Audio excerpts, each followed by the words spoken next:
इस संसार में मनुष्य की कोई मजबूत कमजोरी है तो वह शोक है। किसी भी स्थिति में शोक नहीं करना चाहिए, चिंता नहीं करनी चाहिए। ये हमारे शास्त्र बताते हैं।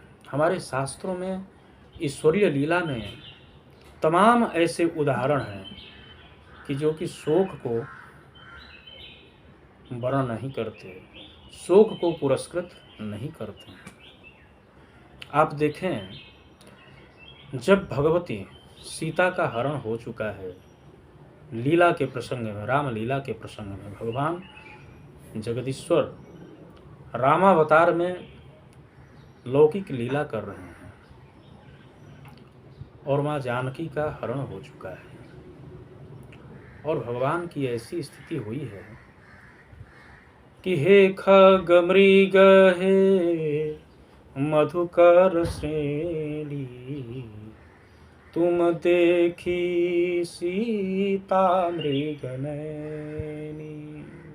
भगवान विलाप करते हुए पक्षियों से पूछते चलते हैं, लताओं से पूछते चलते हैं, वृक्षों से पूछते हुए चलते हैं, भंवरों से पूछते चलते हैं कि तुमने सीता को देखा है। इतने विह्वल हो चुके हैं भगवान, अधीर हो चुके हैं। उत्साह भगवान का समाप्त हो चुका है। ऐसा लग रहा था कि भगवान शोक में हैं, ऐसा लग रहा था। तो उत्साह का जब क्षरण भैया लक्ष्मण ने देखा तो वाल्मीकि रामायण हमें उपदेश करते हैं लक्ष्मण के वचन में कि उत्साह का कभी भी परित्याग नहीं करना चाहिए। उत्साहो बलवान लोके नास्त्युत्साहात् परं बलम्, सोत्साहस्य हि लोकेस्मिन् न किंचिदपि दुर्लभम। लक्ष्मण कहते हैं कि हे भैया राम, हे प्रभु, हे भैया, इस लोक में उत्साह ही सबसे बड़ा बलवान है। यदि जहां उत्साह है वहां सर्वस्व है। उत्साहो बलवान लोके नास्त्युत्साहात् परम बलम। उत्साह से बढ़कर के कोई दूसरा बल नहीं है। जो उत्साही है वही परम बलवान है। सोत्साहस्य हि लोकेस्मिन् न किंचिदपि दुर्लभम। यदि उत्साह आपके अंदर है तो इस लोक में कुछ भी दुर्लभ नहीं है। अर्थात व्यक्ति को उत्साही होना चाहिए। लखनलाल जी शिक्षा दे रहे हैं। आज भगवान श्री राम को लखनलाल जी कुछ कह रहे हैं, वह हम लोगों के लिए कह रहे हैं। वाल्मीकि रामायण में यह जो संदेश छपा है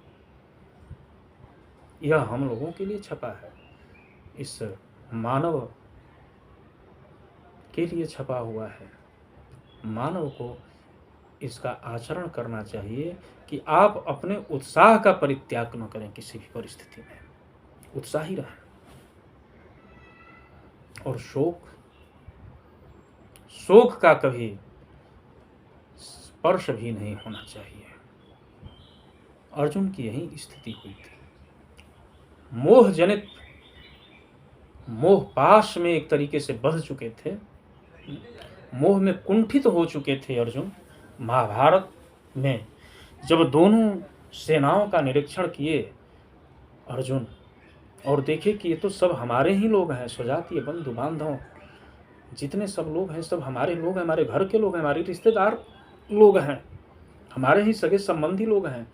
कैसे इनको मारूं मैं, कैसे गुरु को मारूं, कैसे आचार्य को मारूं, कैसे पितामह को मारूं, कैसे भाइयों को मारूं, मामाओं को मारूं, संबंधियों को मारूं। ये क्या होगा? अनर्थ देखा, मोह में फंस गए अर्जुन। अर्जुन को विषाद हुआ, शोक हुआ और उस शोक के कारण अर्जुन ने युद्ध न करने का निश्चय तक ले लिया। लेकिन भगवान श्री कृष्ण ने उन्हें कुछ बात बताई और अर्जुन पुनः अधीर हो गए कि हमें करना क्या चाहिए, क्या करें। भगवान के शरण में गए अर्जुन कि जो श्रेष्ठ है वो हमको बताइए, जो श्रेयस्कर है वो हमें बताइए। आपका मैं शिष्य हूँ, मैं अनुनय विनय कर रहा हूँ, प्रार्थना कर रहा हूँ, आपके शरण में हूँ। और भगवान ने जो है प्रथम उन्हें जो उपदेश दिया एक प्रकार से, वह शोक न करने का उपदेश दिया कि अर्जुन शोक नहीं करना चाहिए, शोक न करें। तमुवाच हृषिकेशः, संजय कहते हैं धृतराष्ट्र से, जो वही संजय जो धृतराष्ट्र को संदेश देते हैं, बात बताते हैं, न योत्स्यैति गोविंदम उक्त्वा तूष्णीं बभूवः, कि हे गोविंद अब मैं युद्ध नहीं करूंगा, ऐसा गोविंद को कह करके और अर्जुन तूष्णीं बभूव, चुप हो गए थे।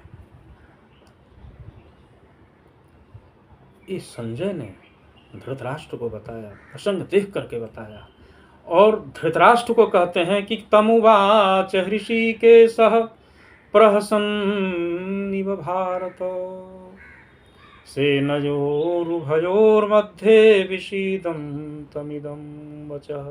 संजय कहते हैं महाराज, ऐसे विषाद किए हुए अर्जुन को कुछ उपहास करते हुए, प्रहसन्निव थोड़ा उपहास उसका करते हुए, प्रहसन्निव भारत उपहास करते हुए, हे राजन भारत,